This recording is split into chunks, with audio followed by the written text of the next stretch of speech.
மகாபலி சக்கரவர்த்தியின் செருக்கினை அடக்கிட திருமால் வாமனராக அவதரித்து 3 அடி மண் தானமாக கேட்க அதனை சக்கரவர்த்தி கேலி செய்ததால் முதல் அடியில் பூமியையும் 2ஆம் அடியில் வானத்தையும் அளந்த வாமனர் 3ஆம் அடியை மகாபலி சக்கரவர்த்தியின் தலையில் வைத்தார். தொடர்ந்து அவரை அழிக்க முற்படும் போது ஆண்டுதோறும் தன்னுடைய மக்களை காண தமக்கு அருள் செய்ய வேண்டும் என்ற மகாபலி சக்கரவர்த்தி கோரிக்கை வைக்க அதனை ஏற்று வாமனரும் அருள் புரிந்தார் என்ற நம்பிக்கை உள்ளது. அதன் அடிப்படையில் மக்களை காண வரும் மகாபலி சக்கரவர்த்தியை வரவேற்கும் விதமாக ஓணம் பண்டிகை கொண்டாடப்படுகிறது. திருப்பூர் மாவட்டம் உடுமலை நகராட்சிக்குட்பட்ட ராமசாமி நகர், ஆறுமுக நகர், செந்தூர் கார்டன் உள்ளிட்ட பகுதிகளில் வசிக்கும் மலையாள மக்கள் அத்தப்பு கோலமிட்டு மகாபலி சக்கரவர்த்தியை வரவேற்று ஓணம் பண்டிகையை கொண்டாடினர். குறிப்பாக சிறுவனுக்கு மகாபலி வேடமிட்டும் சிறுமிகள் நடனமாடியும் மகிழ்ந்தனர்.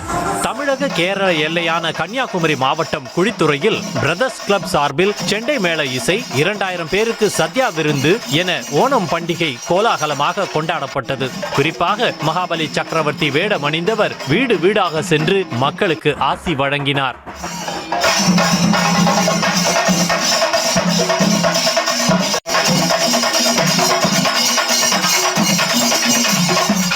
ஈரோடு பாலாஜி கார்டன் பகுதியில் வசிக்கும் கேரள மக்கள் கதகளியின் உருவத்தை பூக்களை கொண்டு கோலமிட்டு புத்தாடை அணிந்து ஓணம் பண்டிகையை கொண்டாடினர். தொடர்ந்து பெண்கள் பூக்கோலத்தை சுற்றி பாரம்பரிய நடனமாடி மகிழ்ந்தனர். ஓணம் பண்டிகையை முன்னிட்டு கன்னியாகுமரி மாவட்டம் நாகர்கோவிலில் உள்ள ஆதிபராசக்தி சித்தர் பீடத்தில் அத்தப்பு கோலமிடப்பட்டு அம்மனுக்கு சிறப்பு பூஜைகள் நடைபெற்றன. இதில் ஏராளமான பக்தர்கள் கலந்து கொண்டு சாமி தரிசனம் செய்த நிலையில் அவர்களுக்கு ஓண பாயசம், அன்னதானம், அருள் பிரசாதம் உள்ளிட்டவை வழங்கப்பட்டன.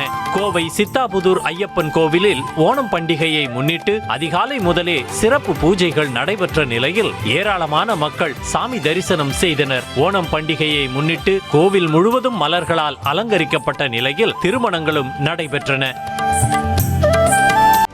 செய்திகளை உடனுக்குடனும் துல்லியமாகவும் தெரிந்து கொள்ள சப்ஸ்கிரைப் பண்ணுங்க.